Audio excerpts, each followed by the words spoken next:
As I mentioned earlier, in case you came in late, I, Eric Paul Johnson, am running for public office. I don't know which one. You decide. Senator, state representative, mining inspector?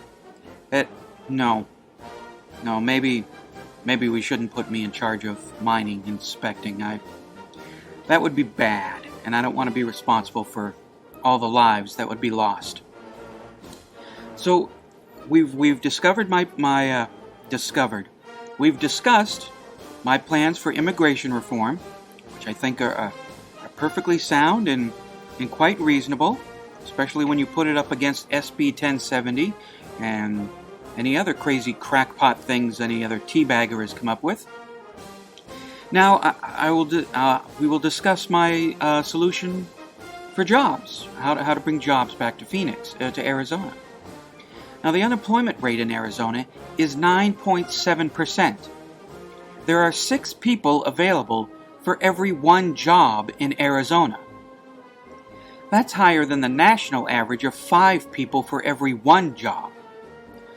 Other politicians living in their own world, out of touch with reality, mixed with fear of the word, won't say it. But I will. We are in a depression. The Great Depression of the 21st century. I've been unemployed for 2.5 years. I know how impossible it is to get a job. Jan Brewer, John Kyle, the other politicians care more about their own jobs than helping you find a good job. Others have vague plans to bring jobs back, but only I have a solid plan. To quote literary character Mike Sortino, I always have a plan. Our biggest overblown problem can help us solve our biggest real problem. I looked into it, and as it turns out, there aren't enough human cannons to fulfill my border control plan of shooting illegals back across the border. I know, I was surprised too. And what human propelling devices there were owned by circuses and carnivals. And they aren't willing to give them up, even to make easily spooked white people feel secure about an issue that has become less of a problem over the last few years. Well, my plan to create jobs takes care of that. We start building human cannon factories. It's time to bring the human cannon industry to Arizona. We can claim the title of human cannon maker of the world. When others see how well my immigration policy will work, other states will want Arizona-made human cannons. California, New Mexico, Texas, that's a lot of border to cover, and they're going to need a lot of human cannons. And it won't just be cannons. Air mattresses and nets will have to be made. We can own this human cannonball industry. It's a way of creating jobs and income that has sadly been so overlooked. Now, you may think this would be a short-term solution. I mean, great. We built enough cannons and nets for the border. Now what?